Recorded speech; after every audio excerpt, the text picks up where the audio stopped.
प्रिय विद्यार्थियों, लोक प्रशासन कक्षा में आपका पुनः स्वागत है। आज हम संगठन का नेक्स्ट जो सिद्धांत है, आदेश की एकता अर्थात यूनिटी ऑफ कमांड के बारे में पढ़ेंगे। इससे पूर्व हम लोगों ने पद सोपान के बारे में पढ़ा था।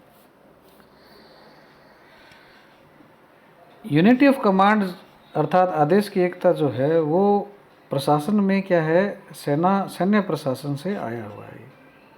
और आदेश की एकता का मतलब ये है कि किसी कर्मचारी को केवल एक ही अधिकारी से आदेश मिलना चाहिए। आदेश की एकता, एक समय में एक ही अधिकारी आदेश दे तो उसको हम क्या कहते हैं, आदेश की एकता कहते हैं। अब हम अगर इसकी डेफिनेशन के बारे में देखें तो हेनरी फेयोल कहते हैं कि यह वह सिद्धांत है जो यह मानता है कि किसी कर्मचारी को केवल एक निकटतम उच्चाधिकारी द्वारा ही आदेश दिए जाने चाहिए। अर्थात एक व्यक्ति को या एक कर्मचारी को एक ही उच्चाधिकारी से आदेश मिलने चाहिए। ठीक इसी प्रकार पिफनर व प्रेस्थस भी कहते हैं कि आदेश की एकता की अवधारणा का मतलब यह है कि किसी संगठन के प्रत्येक सदस्य को एक और केवल एक नेता के प्रति ही उत्तरदायी होना चाहिए। तो इस प्रकार एक व्यक्ति एक बॉस का सिद्धांत जो है वो आदेश की एकता में लागू होता है। और इसमें वो कहते हैं कि एक केवल एक है, अर्थात दो या अधिक कदापि नहीं है। इसके अर्थ को जानने के पश्चात हम इसकी कुछ खास बात है कि ये एक तो क्या है, आदेश की एकता का नियम क्या है, पद सोपान की व्यवस्था से क्या है जुड़ा हुआ है। और यह सिद्धांत यह मानता है कि किसी भी कर्मचारी को एक ही निकटतम या निकटस्थ अधिकारी से आदेश मिलने चाहिए। और इसकी एक खास बात यह है कि यह सत्ता, उत्तरदायित्व तथा नेतृत्व को भी स्पष्ट करता है। तो तीन इसकी ये खास बातें हैं।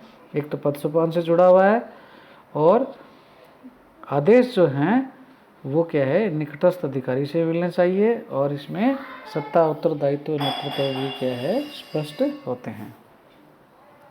इसके पश्चात इसकी आवश्यकता व लाभ के बारे में हम क्या है देखते हैं।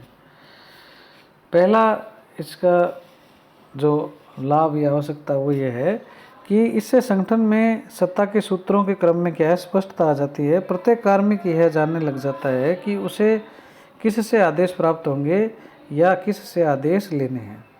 स्पष्ट है कि वह आदेशकर्ता के प्रति क्या है, उत्तरदायी हो जाता है। तो इससे क्या है, उत्तरदायित्व की क्या है, सुनिश्चितता हो जाती है।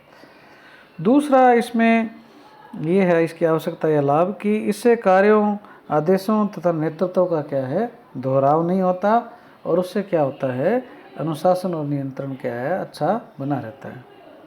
आदेश की एकता का तीसरा लाभ ये भी है कि आदेश की एकता से जोड़ तोड़ करने वाले, एक दूसरे को भड़काने या भिड़ाने वाले कार्मिकों की गतिविधियों पर क्या है, अंकुश लगता है। आदेश की एकता के अभाव में संगठन में न केवल अराजकता पनपती है बल्कि संगठन की गरिमा भी क्या है, प्रभावित होती है।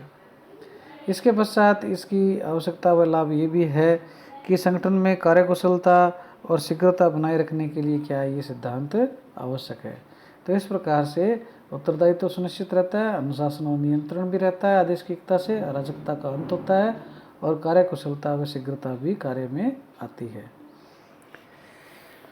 तो इसके महत्व को बताते हुए हेनरी फेयोल कहते हैं कि आदेश की एकता के नियम के उल्लंघन से क्या है, सत्ता निर्बल हो जाती है, अनुशासन संकट में पड़ जाता है, व्यवस्था भंग हो जाती है, और संगठन के स्थायित्व को खतरा उत्पन्न हो जाता है। एक ही व्यक्ति या विभाग के ऊपर जब दो अधिकारी सत्ता का उपयोग करते हैं तो गड़बड़ी उत्पन्न होने लगती है। ऐसी स्थिति के चलते संगठन में अव्यवस्था बढ़ती है, और अंत में यदि आदेश की एकता का उल्लंघन होता है तो उसका परिणाम ये होता है कि या तो एक अधिकारी का लोप हो जाएगा और संगठन वापस स्वस्थ हो जाएगा, या संगठन का क्या है, विनाश होने लगेगा।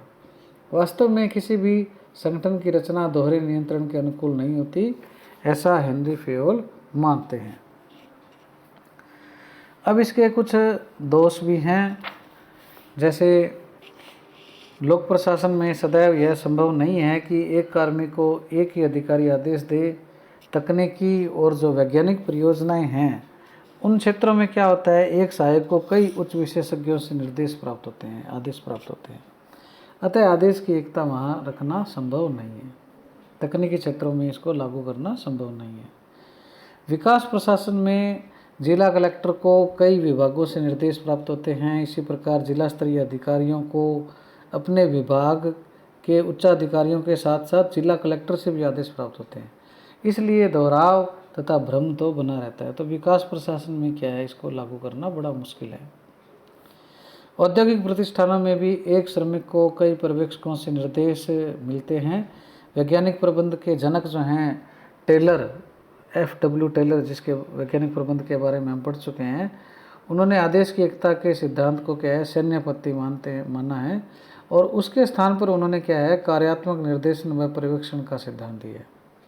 टेलर ने प्रत्येक कर्मचारी के ऊपर 8 पर्यवेक्षकों, जैसे गुट नेता है, गति नेता है, निरीक्षक है, मरम्मत नेता है, कार्य की व्यवस्था और मार्ग लिपिक है, निर्देश कार्ड लिपिक है, समय और लागत लिपिक है तथा कारखाना अनुशासनकर्ता की अनुशंसा की थी उन्होंने। इसमें से जो पहले 4 थे वो क्या थे, पर्यवेक्षक कारखाना में विशिष्ट कार्य क्षेत्र में निर्देशन देते हैं, जबकि जो बाद वाले 4 जो हैं वो बाहरी क्षेत्र में निर्देश देते हैं। अर्थात एक का काम क्या है, नीति निर्माण का है, दूसरे का क्या है, नीति का निर्देशन करना है, क्रियान्वयन करना है। तो टेलर का विचार था कि आदेश की एकता से श्रम विभाजन, अनेकता से श्रम विभाजन होता है और उससे क्या है, क्षेत्र विशेष में विशेषज्ञता की प्रवृत्ति बढ़ती है। इसी प्रकार आदेश की एकता में जो कमियां हैं उसको उजागर करते हुए सैकलर हडसन भी कहते हैं कि एक व्यक्ति एक अधिकारी की ये जो पुरानी अवधारणा है वर्तमान में जो जटिल शासकीय स्थितियां हैं उसमें लागू नहीं होती, वहाँ सत्य नहीं है। आदेश की सरल सीधी रेखा के बाहर अनेक अंतर संबंध विद्यमान हैं। परिणाम स्वरूप एक व्यक्ति को अनेक लोगों से रिपोर्ट देनी पड़ती है, उनके साथ काम करना पड़ता है ताकि व्यवस्थित व प्रभावशाली ढंग से कार्य संपन्न हो सके। सरकार में एक प्रशासक के कई बॉस होते हैं और अधीनस्थ उनमें से किसी की उपेक्षा नहीं कर सकता। एक से वह नीति संबंधी निर्देश लेता है, दूसरे से कार्मिक, तीसरे से बजट और चौथे से आपूर्ति। तो इस प्रकार से उसको अनेक जगहों से आदेश मिलते हैं। तो ये इसके क्या है, कुछ दोष हैं। वास्तव में आदेश की एकता के दोषों और आलोचना के क्रम में गिनाए जाने वाले जो ये तर्क हैं वो कुछ अजीब से भी हैं। अधिकांश आलोचकों ने आदेश निर्देश की प्रार्थना को समानार्थक माना है। वस्तुस्थिति यह है कि आदेश की एकता कमांड पर आधारित है। वास्तव में एक व्यक्ति को एक समय में आदेश एक ही उच्च अधिकारी देता है, शेष केवल क्या निर्देश देते हैं। कोई भी कार्मिक कई उच्चाधिकारियों के प्रति प्रत्यक्षतः उत्तरदायी नहीं होता है। विकास प्रशासन, उद्योग या तकनीकी क्षेत्रों में कई पर्यवेक्षक तथा अभिकरण मिलकर एक विशिष्ट कार्य करते हैं, अतः एक समन्वयात्मक प्रयास होता है वहाँ पे, न कि आदेश की निकता।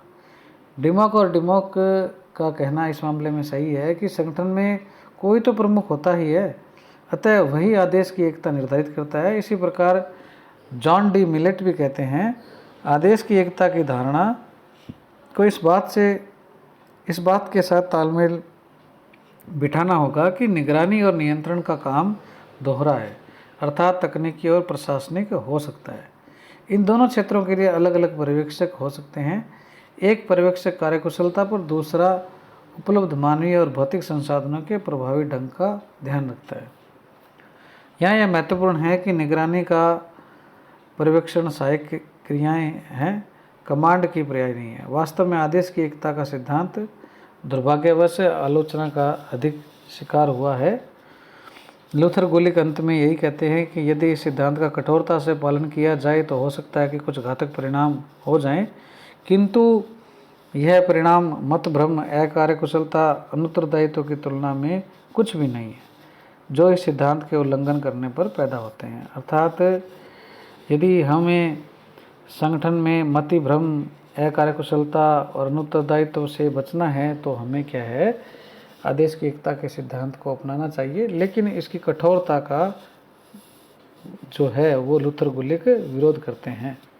तो इस प्रकार से हम लोगों ने आज आदेश की एकता का अर्थ, उसकी आवश्यकता व लाभ और उसके क्या दोष हैं उसके बारे में जाना।